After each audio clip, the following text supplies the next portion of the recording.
Hello guys, मैं आप सभी का आपके अपने यूट्यूब चैनल SKNP बोर्ड पर स्वागत करता हूं। तो लास्ट लेक्चर में हमने अरिथमेटिक प्रिंसिपल और बायनेंसी पढ़ा था। अब नेक्स्ट उसी से रिलेटेड कुछ चीज़ें हम स्टार्ट करने वाले हैं। तो नेक्स्ट हम पढ़ेंगे density. What is density? Density को हमें डिफाइन करना है कि डेंसिटी क्या होती है। ठीक है, अब डेंसिटी को डिफाइन करने से पहले हम कुछ समझ लेते हैं कि डेंसिटी होती क्या है। तो मान लो मैं दो बॉक्स लूं और दोनों बॉक्स का वॉल्यूम सेम है, मतलब शेप उनका सेम है, दोनों एक जैसे हैं बिल्कुल। ठीक है, ये एक किसका है? आयरन का है। और एक और बॉक्स लिया मैंने, इसको मैंने क्या, ये ले लिया मैंने प्लास्टिक का। ठीक है, दोनों का क्या है कि एरिया सेम है। ठीक है, एरिया मतलब इसका वॉल्यूम सेम है, मतलब लेंथ, ब्रेथ और हाइट, तीनों चीजें क्या है? सेम है, दोनों एक जैसे हैं बिल्कुल, दोनों में कोई अंतर नहीं। मतलब इसको यदि आप इसके ऊपर रखते हो, इस टाइप से इसको उठाकर इसके ऊपर रखोगे तो बिल्कुल सेम, ये एक दोनों एक दूसरे के ऊपर क्या हो जाएंगे? फिट। मतलब दोनों का शेप एंड साइज सब कुछ सेम है। मतलब इन दोनों का क्या सेम है? वॉल्यूम। हम ऐसा भी बोल सकते हैं कि दोनों का क्या सेम है? वॉल्यूम। ठीक है, वॉल्यूम दोनों का क्या है? सेम। वॉल्यूम क्या होता है? Length into breadth into height, ऐसे ही बोलते हैं वॉल्यूम को। कोई भी ऑब्जेक्ट है उसका निकालना है, तो जैसे ये ऑब्जेक्ट है, इसकी length into breadth into height, तो लेंथ बराबर है दोनों की, ब्रेड्थ बराबर है, हाइट बराबर है, सब चीजें बराबर है, मतलब इनका वॉल्यूम बराबर है।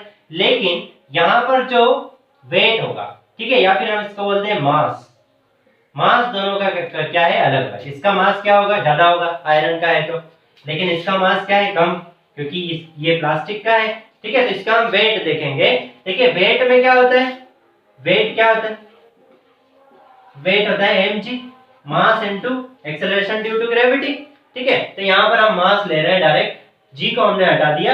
या फिर हम बोलते हैं कि जो प्लास्टिक का बॉक्स है उसका वेट कम रहेगा और जो आयरन वाला है उसका वेट क्या रहेगा? ज्यादा। मतलब इसका मास क्या है? ज्यादा, क्योंकि ये जो g है वो तो दोनों में सेम रहेगा, क्योंकि दोनों कहां पर है? अर्थ पर है, तो g तो सेम है, तो इसलिए हम बोल सकते हैं कि इसका मास क्या होगा? प्लास्टिक वाले का कम होगा, और जो आयरन वाला है इसका मास क्या होगा? ज्यादा होगा। ठीक है, इतना आपने समझ लिया। अब यहाँ पर मैं मान लेता हूं इसका मैं मास मान लेता हूं 100 kg। ठीक है, और इसका मास मैं मान लेता हूं 10 kg। ठीक है, ऐसा मैंने दोनों लिया, लेकिन जब मैंने इनको देखा तो इसका मास मुझे पता चला 10 kg और इसका मास कितना पता चला? 100 kg। अब यदि मुझे डेंसिटी को डिफाइंड करना है तो मैं कैसे डिफाइंड करता हूं और फॉर्मूले से कैसे रिलेट करता हूं वो आपको देखना है। तो डेंसिटी को हम लिख सकते हैं the mass per unit volume of an object is called density। ठीक है, मास पर यूनिट वॉल्यूम। अब इसको हम डेंसिटी को किससे डिनोट करते हैं? रो से। तो हम लिख सकते हैं mass divided by volume. Mass per unit volume क्या? मास डिवाइडेड बाय वॉल्यूम, ऐसा हम लिख सकते हैं। अब इसको कैसे हम समझेंगे वो हमें समझना है। तो डेंसिटी को हम किससे डिनोट करते हैं? रो से, और इसको लिख सकते हैं मास डिवाइडेड बाय वॉल्यूम। अब देखिए, दोनों का यहाँ पर आप देखोगे तो इसका वॉल्यूम और इसका वॉल्यूम क्या है? सेम है। ठीक है, मैं मान लेता हूं कि इसकी लेंथ कितनी है? 10, ब्रेड्थ कितनी है? 10, और हाइट भी कितनी है? 10, तीनों चीजें 10 है। तो यदि मैं वॉल्यूम देखो इसका, तो वॉल्यूम क्या आ जाएगा? वॉल्यूम आ जाएगा इसका 1000 मीटर क्यूब। 10 इंटू 10 इंटू 10, तो 1000 मीटर क्यूब। 10 मीटर का मैंने माना है, तो दोनों का वॉल्यूम कितना आ गया? 1000 मीटर क्यूब। अब यहां से मुझे यदि इसकी डेंसिटी निकालनी है पहले वाले की, तो डेंसिटी मैंने निकाला मास, तो मास कितना है? 100, तो 100 लिखा, डिवाइडेड बाय। अब देखिए, ये किस में है? केजी में। मास किस में है? केजी में। और वॉल्यूम, वॉल्यूम कितना है? 1000, और ये किस में? मीटर क्यूब में। तो यहां से ये 0 से 0 कैंसिल, 0 से 0 कैंसिल, तो मैं इसकी डेंसिटी लिख सकता हूं 0.1 kg पर मीटर क्यूब। ठीक है, लेकिन यदि मैं इसकी डेंसिटी निकालूं तो रो इक्वल टू इसका मास कितना है 10 kg, और यहाँ पर इसका वॉल्यूम तो सेम है दोनों का, तो इसका भी 1000 मीटर क्यूब। तो यहाँ से मैं इसकी 0 से 0 कैंसिल हो जाएगा, तो मैं इसकी डेंसिटी लिख सकता हूँ 0.01 kg पर मीटर क्यूब। ठीक, तो यहाँ पर आप देखोगे तो ये वाली जो डेंसिटी है वो ज्यादा है और ये वाली डेंसिटी क्या है, कम है। तो इससे हम ये बोल सकते हैं कि जिसका मास ज्यादा हो, जिसका मास क्या हो, ज्यादा हो, उसकी डेंसिटी क्या रहेगी, ज्यादा रहेगी। सिंपल सी बात। ठीक है, क्यों लिख भी सकते हैं density is directly proportional to mass और density is inversely proportional to volume. ठीक है, तो वॉल्यूम तो हमने सेम ले लिया, तो वॉल्यूम हटा दो, तो यहाँ पर सिर्फ मास की बात कर रहे हैं। तो जिसका मास ज्यादा उसकी डेंसिटी क्या होगी, ज्यादा, और जिसका मास कम उसकी डेंसिटी कम। अब इसको और डेंसिटी को कैसे समझ सकते हैं कि मान लो मैं एक एरिया लूं, दो एरिया सेम एरिया ले लेता हूं। ठीक है, ये दो प्लॉट है, एक यहाँ पर एक यहाँ पर, और इसमें मैंने 7 पेड़ लगा दिए। ठीक है, ट्री लगाए, और यहाँ पर कितने लगाए, 4। ठीक है, अब क्या होगा कि यहाँ पर जो ट्री है उनकी डेंसिटी क्या है, कम, क्योंकि ये जो एरिया है दोनों का एरिया सेम है, ये भी सेम है और ये सेम है, दोनों एरिया सेम है। लेकिन यहाँ पर कितने ट्री है, 7, लेकिन यहाँ पर कितने हैं, 4, मतलब यहाँ पर डेंसिटी क्या है, ज्यादा। मतलब एक एरिया में, एक एरिया है उसमें ज्यादा से ज्यादा चीजों को हम रखेंगे। ठीक है, उसमें मॉलिक्यूल क्या होंगे, पास पास, तो उसकी डेंसिटी क्या होगी, ज्यादा होगी। लेकिन यदि हम कोई ऑब्जेक्ट ले और उस एरिया में कम हम ऑब्जेक्ट रखें, जैसे कम ट्री हमने यहाँ पर रखे, तो इसकी डेंसिटी क्या होगी, कम। डेंसिटी को आप ऐसे समझ सकते हो। ठीक है, यदि आपको समझना है तो आप ऐसे समझ सकते हो कि मान लो दो एरिया है सेम है। ठीक है, हमने दो प्लॉट लिए अलग अलग और दोनों प्लॉट का जो एरिया है वो सेम है, लेकिन एक प्लॉट में हमने 7 ट्री लगाए और दूसरे में हमने कितने, 4 ट्री। तो जो 4 है वो क्या है, उनकी डेंसिटी कम है क्योंकि वो 4 ही है। ठीक है, इतने से एरिया में, लेकिन यहाँ पर कितने, 7, तो इसकी डेंसिटी क्या है, ज्यादा होगी। तो वैसा हम समझ सकते हैं। लेकिन हमें एक्चुअल में समझना है तो डेंसिटी को यही समझना होगा कि density equal to mass upon volume. जिसका मास ज्यादा उसकी डेंसिटी ज्यादा, यहाँ से हमने देखा, और जिसका मास कम उसकी डेंसिटी कम। जैसे यहाँ पर आयरन का लिया हमने, इसका मास ज्यादा है तो इसकी डेंसिटी ज्यादा होगी, और जो प्लास्टिक है उसका मास कम है तो उसकी डेंसिटी क्या होगी, कम होगी। ठीक है, ये हमने डेंसिटी को यहाँ से डिफाइन किया है। अब यहाँ पर आप एक चीज और देख सकते हो कि आपसे पूछा गया कि डेंसिटी की एसआई यूनिट क्या है। ठीक है, इसकी एसआई यूनिट पूछी आपसे, तो एसआई यूनिट क्या है, अभी हमने निकाली यहाँ पर, ये बोल सकते हो आप इसकी एसआई यूनिट है, तो इसको हम लिख सकते हैं किलोग्राम पर मीटर क्यूब। ये क्या हो जाएगी, SI unit of density.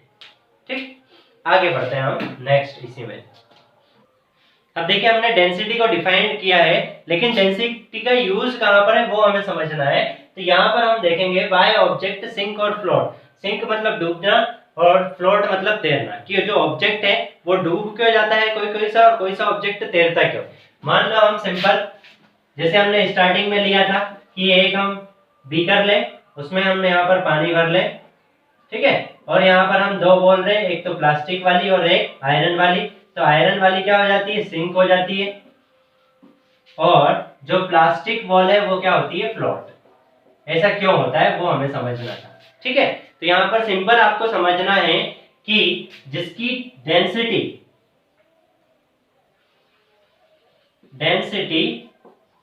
Of object is greater than density of fluid. ठीक है, density of object is greater than density of fluid.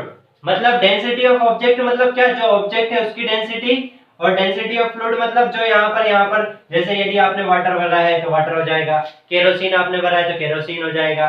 ठीक है, और कुछ भी आप फ्लूइड भरते हो यहाँ पर तो जो फ्लूइड है वो, तो यदि डेंसिटी ऑफ ऑब्जेक्ट ग्रेटर है मतलब जो ऑब्जेक्ट है उसकी डेंसिटी ज्यादा है, किससे, फ्लूइड से, तो क्या होगा, वो सिंक हो जाएगा। क्या होगा, वो सिंक हो जाएगा, मतलब क्या हो जाएगा, वो पानी के अंदर चला जाएगा। जैसे यहाँ पर ये हमने आयरन बॉल ली। ठीक है, ये आयरन बॉल है, तो आयरन का क्या होता है, जो डेंसिटी है वो ज्यादा है, किससे, वाटर से, तो वो जो आयरन बॉल है वो वाटर के अंदर क्या हो जाएगी, सिंक हो जाएगी। ठीक है, दूसरा आगे यहाँ पर देखें फ्लोट का। तो हमने प्लास्टिक की बॉल ली है, यहां से हम लिख सकते हैं कौन सा ऑब्जेक्ट फ्लोट करेगा। तो फ्लोट के लिए आपको कंडीशन लिखनी है density of object is less than density of fluid. ठीक है, यदि कोई भी ऑब्जेक्ट है उसकी डेंसिटी कम है, किससे डेंसिटी कम है, फ्लूइड से, तो वो क्या हो जाएगा, फ्लोट होगा। मतलब ऐसा होगा कि जो प्लास्टिक है उसकी डेंसिटी कम है, किससे, वाटर से, इसलिए जो प्लास्टिक है वो क्या करती है, तैरती है, किसके ऊपर, वाटर के ऊपर। ठीक है, सिंपल ऐसा लिख सकते हो आप। दूसरी एक चीज यहाँ पर आप ध्यान में रखना कि जो वाटर है उसकी डेंसिटी क्या होती है, 1 किलोग्राम पर मीटर क्यूब। ठीक है, तो हम ऐसा बोल सकते हैं कि कोई ऑब्जेक्ट है उसकी डेंसिटी 1 से ज्यादा है, ग्रेटर देन 1 है, ऑब्जेक्ट डेंसिटी यदि ग्रेटर देन 1 है तो वो क्या हो जाएगा, सिंक हो जाएगा, किसमें, वाटर में, वाटर में सिंक हो जाएगा। ठीक है, लेकिन यदि कोई ऑब्जेक्ट है उसकी डेंसिटी कम है 1 से, तो वो क्या होगा, फ्लोट करेगा, किसमें, वाटर में।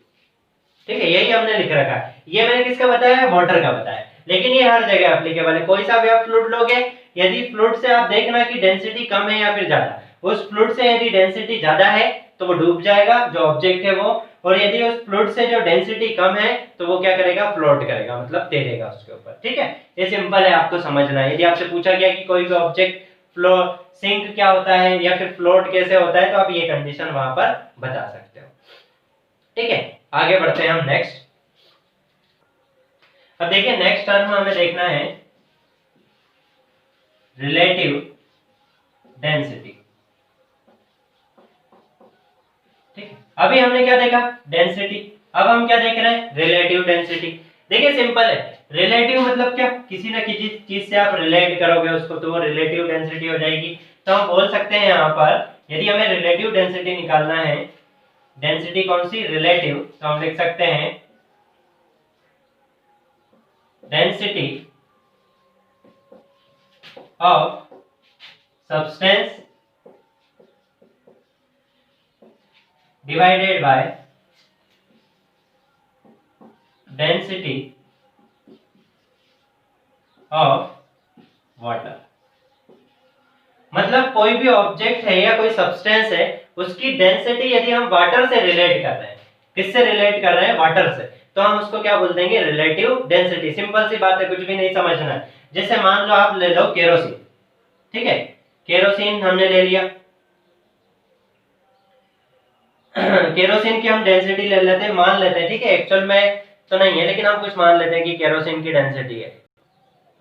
केरोसिन की हम ले लेते हैं rho of kerosene, density of kerosene 810 kilogram per metre cube. ठीक है, और डेंसिटी ऑफ वाटर हमने ले ली 1000 kg per metre cube.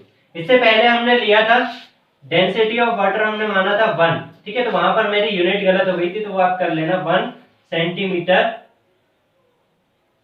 Sorry 1 ग्राम पर सेंटीमीटर क्यूब। ठीक, यदि हम ग्राम पर सेंटीमीटर क्यूब में लेंगे तो वाटर की डेंसिटी कितनी हो जाएगी, 1, लेकिन यदि हम केजी पर मीटर क्यूब में लेंगे तो वाटर की डेंसिटी कितनी ले लेंगे, 1000। ठीक है, 1000 एग्जैक्ट नहीं है लेकिन मैंने अप्रॉक्स ली है, ठीक है, अप्रॉक्स में ले रहा हूं यहाँ पर। तो यदि मुझे रिलेटिव डेंसिटी निकालनी है, क्या निकालनी है, रिलेटिव। अब यहाँ पर आप देखकर बता सकते हो कि जो केरोसिन की डेंसिटी है वो वाटर की डेंसिटी से क्या है, कम है, तो मतलब जो केरोसिन है वो क्या करेगा, फ्लोट करेगा, किसके ऊपर, वाटर के ऊपर। इसलिए आप देखोगे जब भी आप केरोसिन मिक्स करते हो वाटर में तो आपका क्या होता है, केरोसिन मिक्स नहीं होता, केरोसिन हमेशा आपको ऊपर दिखाई देता है वाटर के, क्योंकि उसकी डेंसिटी कम है तो वो क्या करता है, फ्लोट करता है, तैरता है। तो यहाँ पर हमें यदि रिलेटिव डेंसिटी निकालना है तो relative density equal to density of substance, तो केरोसिन लिया हमने तो ये लिख लिया हमने, तो इसको लिखा केजी पर मीटर क्यूब। दूसरा हमने डेंसिटी ऑफ वाटर, तो डेंसिटी ऑफ वाटर कितनी मानी हमने, 1000 kg पर मीटर क्यूब। तो यहाँ पर यदि देखें हम तो 0 से 0 कैंसिल, और यहाँ पर यदि हम देखें तो रिलेटिव डेंसिटी 0.81। अब यहाँ पर देखिए केजी से केजी कैंसिल हो गया, मीटर क्यूब से मीटर क्यूब कैंसिल हो गया, मतलब रिलेटिव डेंसिटी की कोई यूनिट नहीं रहती है, नो ऐसा यूनिट या फिर नो यूनिट, कोई यूनिट नहीं रहती। किसकी यूनिट नहीं रहती है? रिलेटिव डेंसिटी की, ठीक है। और रिलेटिव डेंसिटी हम किससे निकालते हैं? वाटर से कंपैरिजन करते हैं। जो भी सब्सटेंस है उसकी डेंसिटी हम किससे कंपेयर करते हैं? वाटर से, तो हमें क्या मिलता है? रिलेटिव डेंसिटी, ठीक है। इतना हमारा कंप्लीट हो गया। अब देखिए यहाँ पर जो है हमारा फ्लूइड से रिलेटेड जितना भी था हमारा पार्ट, तो फ्लूइड में हमने क्या क्या पढ़ा था? सबसे पहले पढ़ा हमने क्या? थ्रस्ट, फिर हमने क्या पढ़ा? प्रेशर, फिर हमने क्या पढ़ा? बायोएंसी, फिर हमने क्या पढ़ा? आर्किमेडिक प्रिंसिपल, फिर हमने पढ़ा डेंसिटी, फिर हमने डेंसिटी में पढ़ा कि ऑब्जेक्ट सिंक और फ्लोट क्या होते हैं, और लास्ट में हमने पढ़ा रिलेटिव डेंसिटी। तो जो फ्लूइड वाला हमारा वो कंप्लीट हो गया है। अब हम नेक्स्ट पढ़ेंगे जो ग्रेविटेशन से थोड़ा बहुत रिलेटेड है, तो वो हम पढ़ेंगे केपलर्स लॉ, ठीक है। तो इसको अब कंप्लीट हो गया है हमारा। अब देखिए नेक्स्ट हम स्टार्ट कर रहे हैं केपलर्स लॉ, ठीक है। केपलर्स ने 3 नियम दिए थे, 3 रूल्स दिए थे, वो आपको याद रखना है। किसके बारे में? जैसे सन है, सन के अराउंड बहुत सारे जो है प्लेनेट मूव कर रहे हैं, अर्थ मूव कर रहा है, मरकरी मूव कर रहा है, वेनस मूव कर रहा है, तो वो किस शेप में मूव कर रहे हैं और कैसे मूव कर रहे हैं उनके बारे में केपलर्स ने 3 लॉ दिए हैं। तो पहला लॉ हमारा है कि the orbit of the planet, कोई भी प्लेनेट है उसका जो ऑर्बिट होगा इज एन इलिप्स। अब इलिप्स क्या होता है? देखिए मैं शेप बता रहा हूँ, ये शेप आपको ध्यान रखना है, इस शेप का होता है इलिप्स। यदि कोई शेप इस टाइप का हो, ऐसा मतलब सर्कल नहीं हो, एग टाइप का, अंडे टाइप का कोई शेप हो, ठीक है, और उसको ऐसा हम रख लेते हैं, इसको हम बोलते हैं इलिप्स। इसमें क्या होता है? ये थी हो गई आपकी हॉरिजॉन्टल लाइन और ये क्या हो गई? वर्टिकल। इसमें इसके 2 सेंटर होते हैं, सेंटर को हम बोलते हैं फोकई, ठीक है। इसीलिए इलिप्स के कितने सेंटर होते हैं? 2, और इसको हम बोलते हैं फोकई। इसको बोलते हैं, किसी को कुछ भी बोल सकते हैं, इसको पहला बोल सकते हैं, इसको दूसरा बोल सकते हैं, फर्स्ट सेकंड, लेकिन यहाँ पर इसके 2 फोकई होते हैं, ठीक है। तो उसी को लिख रहा है कि the orbit of the planet, मान लो ये जो प्लेनेट है ये कोई प्लेनेट है, ठीक है, और ये यहाँ पर ऐसे मूव कर रहा है, ठीक है, ऑर्बिट में। तो the orbit of the planet is an ellipse. ये कैसा रहेगा? इलिप्स रहेगा, ठीक है, इलिप्स इस टाइप का shape with sun at one of its foci, मतलब जो सन है वो फोकई पे रहेगा, वन ऑफ मतलब यहाँ पर भी हो सकता है, यहाँ पर भी हो सकता है। तो यहाँ पर क्या है? ये सन, किसी एक फोकई पर क्या रहता है? सन रहता है, ठीक है। अब ऐसा नहीं है कि ये यहीं पर होगा, कोई मान लो दूसरा प्लेनेट ऐसे जा रहा होगा, मैं बता देता हूं आपको। मान लो कोई दूसरा प्लेनेट है, वो ऐसे मूव कर रहा होगा, ऐसे, तो उसकी एक फोकई तो ये हो गई और दूसरी फोकई ये हो गई, ये दूसरा प्लेनेट है मान लो, ठीक है, ये अर्थ है, ये मार्स है, कुछ भी हो सकता है। तो यहाँ पर क्या होगा? ये जो है, ये जो ऑर्बिट है ये इसका है, इस वाले प्लेनेट का, ठीक है, और इसके 2 फोकई हो गए, एक तो ये और एक तो ये, और सन कहाँ रहेगा? वन ऑफ इट्स फोकई, कोई भी एक फोकई पर सन हो सकता है। ऐसा किसने बोला था? केपलर्स ने बोला था, ठीक है। जो भी प्लेनेट है वो सन के आसपास मूव कर रहे हैं, तो जो सन है वो वन ऑफ द फोकई है, ठीक है, किसकी? इलिप्स की। इतना उन्होंने बोला था पहले लॉ में, फर्स्ट लॉ जो दिया था उसमें इतना ही बोला था। अब ये हो गया पहले लॉ का, ठीक है। दूसरा लॉ क्या बोल रहा है कि यदि ये सन है, ठीक है, the lining joining the planet and the sun, कोई यदि हम कोई 2 पोजीशन ले, किसकी? इस प्लेनेट की। जैसे मैं नीचे बना रहा हूं यहाँ पर, ये मैंने ले लिया क्या? ऑर्बिट, और यहाँ पर मैं ले लेता हूं सन को, ये हो गया सन, और यहाँ पर मैंने ले लिया क्या? मान लो हम ले लेते हैं अर्थ, प्लेनेट की जगह हम ले लेते हैं अर्थ। अब क्या होगा? The lining joining the planet and sun, जैसे हम एक लाइन ज्वाइन करें इस टाइप से, किसको? सन को और प्लेनेट की एक लाइन ज्वाइन करें, equal area line joining the sun sweeps equal area in equal interval of time. मतलब ये बोलना चाह रहा है कि इक्वल इंटरवल में इक्वल एरिया कवर करता है। तो वो कैसे बताना चाह रहा हूं कि मान लो हमने ये जो था यहां से यहां तक चलने में अर्थ को कितना, मान लो 1 दिन लगा, कितना दिन लगा? 1 दिन, ठीक है।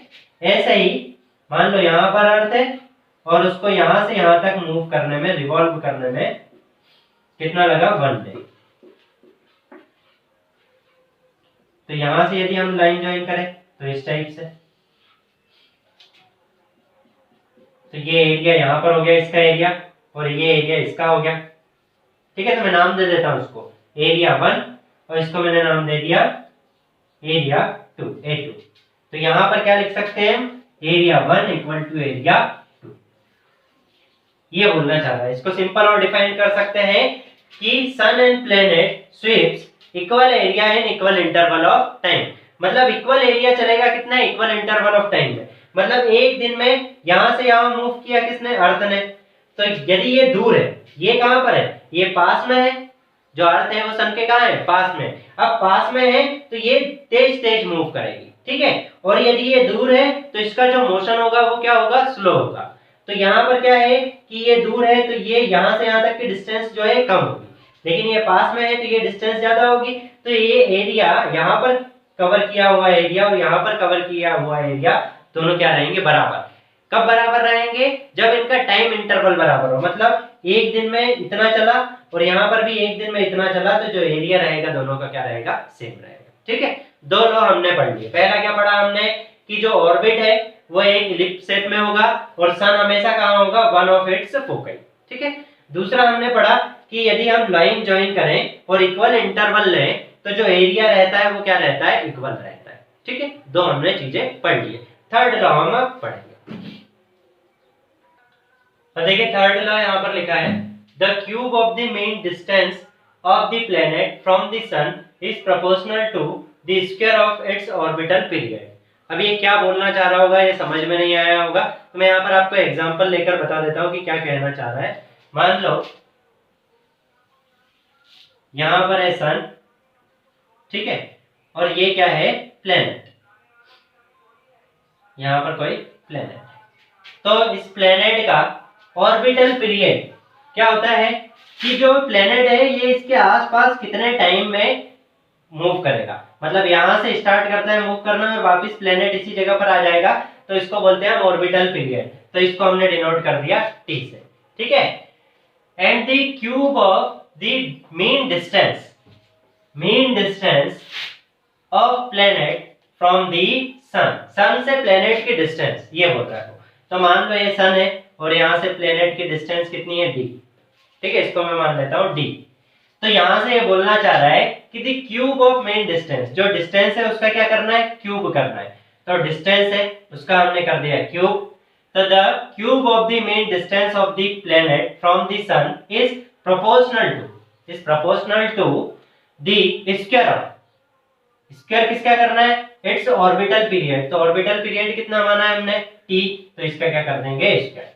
तो यहां से मैं लिख सकता हूं, इसको रिवर्स करके कैसे लिख सकता हूं, T square divided by D का क्यूब, ठीक है। ऐसा मैंने लिख दिया, क्योंकि देखिए यहां से इसको ले जाएंगे तो इधर ही आ जाएगा। इसको कैसे भी आप टी को इधर लिख सकते हो या फिर डी को इधर ले जा सकते हो, कैसा भी कर सकते हो। तो मैंने लिखा टी स्क्वायर डिवाइडेड डी का cube is directly proportional to Kepler's constant, ठीक है। सिंपल ये बोल सकते हैं कि जो ऑर्बिटल पीरियड है का स्क्वायर और मीन डिस्टेंस है उसका cube is directly proportional to Kepler's constant. अब ये देख थोड़ा सा गलत हो गया, सॉरी, मैं इसको कर देता हूँ। इसको कैसे लिख सकते हैं, सिंपल देखिए ये डी है, इसको इधर ले जाएंगे, सिंपल इसको इस साइड ले जाएंगे। तो ठीक है, हम सिंपल ले लेते हैं कि डी का cube is directly proportional to, इसको हटा देते हैं। तो ये मैंने इक्वल टू लिख दिया। अब हटाया तो मुझे क्या कांस्टेंट लिखना पड़ेगा, तो मैं यहाँ लिख देता हूँ केपलर्स कांस्टेंट, ठीक है। के से केपलर्स और सी से कांस्टेंट, इसको लिख देता हूँ टी स्क्वायर। तो मैं लिख सकता हूँ डी का क्यूब डिवाइडेड बाय टी का square equal to Kepler's constant, ठीक है। ये कांस्टेंट होता है। अब आप पूछोगे कि सर ये कहां से आया है, तो ये सिंपल आपको याद रखना है, क्योंकि ये जो तीनों रूल है ये किस पर है, ऑब्जर्वेशन पर है। मतलब हमने कोई भी चीज को ऑब्जर्व किया और ऑब्जर्व करने के बाद हमने तीन लॉ बना दिए। मतलब हमने देखा कि एक दिन में इतना एरिया चलता है, तो एक दिन में दूर जाएगा तो भी उतना एरिया चलता है, तो हमने ऑब्जर्व करके ये बता दिया। मतलब इनका कोई प्रूफ नहीं है, मैथमेटिकल प्रूफ हम नहीं कर सकते, लेकिन हमने चीजों को क्या किया, ऑब्जर्व किया। मतलब हमने देखा है सारे प्लेनेट को, सब चीज, और उसके अकॉर्डिंग हमने ये तीन लॉ दिए हैं। हमने नहीं दिए, किसने दिए, केपलर्स ने दिए, ठीक है। हम सिर्फ स्टडी करते हैं। आपसे पूछा गया कि इनका प्रूफ क्या है, तो आप बोलना कि ये सिर्फ ऑब्जर्वेशन पर बेस्ड है। मतलब हमने किसी भी चीज को ऑब्जर्व किया है बहुत दिनों तक, बहुत सालों तक, और फिर हमने ये लॉ बनाया है। ठीक है, अब इसको और कैसे लिख सकते हो, मान लो दो प्लेनेट है अलग अलग, एक प्लेनेट तो ये हो गया, मैंने मान लिया अर्थ, एक और प्लेनेट हो सकता है कोई दूसरा, जैसे हम एक और मान लें यहाँ पर इस टाइप से ऐसे, तो यहाँ पर मान लेता हूँ मैं इसको D1 मान लेता हूँ, इसको T1 मान लेता हूँ, तो ये डिस्टेंस हो गई D2, और इसका दूसरा प्लेनेट है यहाँ पर, इसका जो टाइम इंटरवल है वो मान लेता हूँ T2। तो यहाँ से मैं क्या लिख सकता हूँ, सिंपल, यहाँ से मैं लिख सकता हूँ D1 का क्यूब डिवाइडेड बाय T1 का स्क्वायर इक्वल टू D2 का क्यूब डिवाइडेड बाय T2 का स्क्वायर। ठीक है, दो प्लेनेट का यदि मुझे कंपैरिजन करना है तो मैं ऐसे इसको लिख सकता हूँ। यदि एक प्लेनेट की बात हो रही है तो सिंपल, यदि दो प्लेनेट का मुझे पूछा गया है तो मैं ऐसे लिख सकता हूँ कि पहले प्लेनेट की डिस्टेंस सन से और उसका ऑर्बिटल पीरियड T1, दूसरे प्लेनेट की डिस्टेंस सन से और उसका ऑर्बिटल पीरियड T2, तो मैं लिख सकता हूँ D1 का क्यूब डिवाइडेड बाय T1 का स्क्वायर इक्वल टू D2 का क्यूब डिवाइडेड बाय T2 का स्क्वायर। ठीक है, ये सिंपल है केप्लर्स कि यहाँ पर हमारा जो ग्रेविटेशन वाला चैप्टर है वो कंप्लीट हो जाता है। ये सारी चीजें मैंने आपको बताई है, तो ये सारी चीजें आपको नोट डाउन करना है, क्योंकि एग्जाम में यदि आता है कि केप्लर्स के जो लॉ है उसको लिखिए, तो तीनों लॉ आपको लिखना है, डायग्राम बनाना है, तो इसलिए आपको सारी चीजें नोट डाउन करनी है। ठीक है, और वीडियो आपको अच्छा लगा है या फिर आपको वीडियो में कोई प्रॉब्लम आ रही है तो आप कमेंट करो, कुछ चीजें आपको पूछना है तो भी आप कमेंट कर सकते हो। क्वेश्चन हम नेक्स्ट जो लेक्चर होगा उसमें हम जितने भी क्वेश्चन है ग्रेविटेशन के वो हम कंप्लीट करेंगे। तो वीडियो को आपको लाइक करना है, शेयर करना है और सब्सक्राइब करना है, ताकि जितने भी हमारे लेटेस्ट वीडियो है वो आप तक आ सके। Okay, thank you guys, we will continue tomorrow.